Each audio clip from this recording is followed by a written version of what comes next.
La signification que nous donnons au village sur la sécurité collaborative n'est rien d'autre que nous retourner dans nos sources, dans nos valeurs, dans nos coutumes, que dans un village, tout le monde est de la même famille, d'un même père et d'une mère. Pourquoi le village? Parce que nous pensons qu'il y a des forces de défense qui sont issues des familles, qui sont issues des communautés, qui sont issues d'un environnement le même que la population. Sachant que dans le village, c'est tout le monde qui vit ensemble, en commun, en harmonie, en collaboration, que nous avons voulu initier, faire de cette activité d'aujourd'hui la première édition du village sur la sécurité collaborative pour encore renforcer les relations entre forces de sécurité et défense, les autorités et les populations. Car aucune collaboration, aucune sécurité ne peut se faire s'il n'y a pas de collaboration entre les gouvernés et les gouvernants. Et en dehors de ces gouvernants et gouvernés, ceux qui assurent tout ce qu'on appelle la sécurité des personnes et des biens.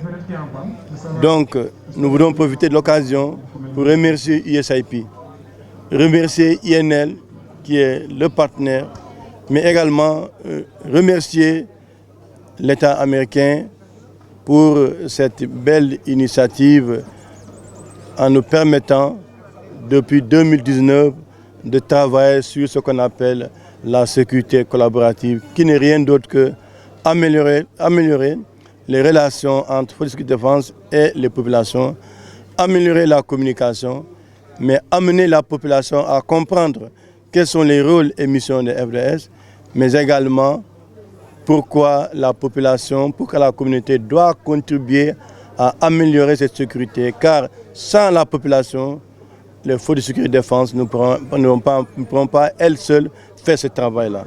Mais un travail de communion, de collaboration, permet aujourd'hui d'améliorer la sécurité et de faciliter l'intervention des forces de sécurité s'il y a un problème.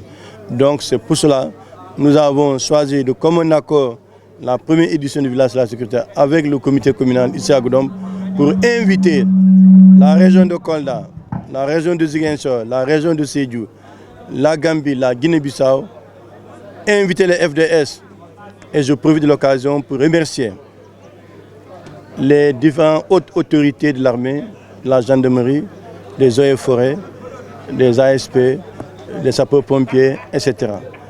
La gendarmerie, qui n'ont ménagé aucun effort pour prendre part à cette deuxième activité, une grande activité ici à Goudomp que nous organisons. Donc pour nous, ce village est un moment de communion, un moment de renforcer la relation entre sécurité et défense, un moment de renforcer la collaboration et la communication. Ce village sur la sécurité collaborative peut impacter positivement, car nous savons que les premières victimes, ce sont les populations. Mais également, les premiers informés, ce sont les populations. Donc, si ceux qui travaillent chaque jour sur la question de protection des personnes et des biens ne collaborent pas avec ceux qui détiennent l'information en premier lieu, ça veut dire que le travail, au lieu d'être plus efficace, sera efficace, mais pas comme si les populations ont pris part, ont participé pleinement. Donc c'est pourquoi cette activité va impacter positivement, parce que ça permet aux populations de comprendre que les forces de défense ne sont pas des personnes qu'on a créées partout, quelque part. Mais c'est des gens qui viennent de la communauté, qu'un gouvernement a confié un service et qu'ils travaillent pour la protection des personnes et des biens. Parce qu'on ne peut pas avoir un village, on ne peut pas avoir un quartier, on ne peut pas avoir un département ni une commune s'il n'y a pas de sécurité. Donc la sécurité demande la collaboration des deux parties, à savoir les forces de défense et les communautés, y compris les autorités administratives et locales. Vous me permettez d'annoncer la prochaine édition de 2023 sera les 72 heures.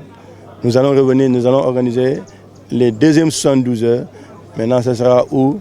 On ne sait pas, puisque maintenant, nous sommes en train d'élargir le projet dans les autres régions de la région sud. Ça veut dire Ziguinchor, Kolda et Sédhiou. Merci beaucoup.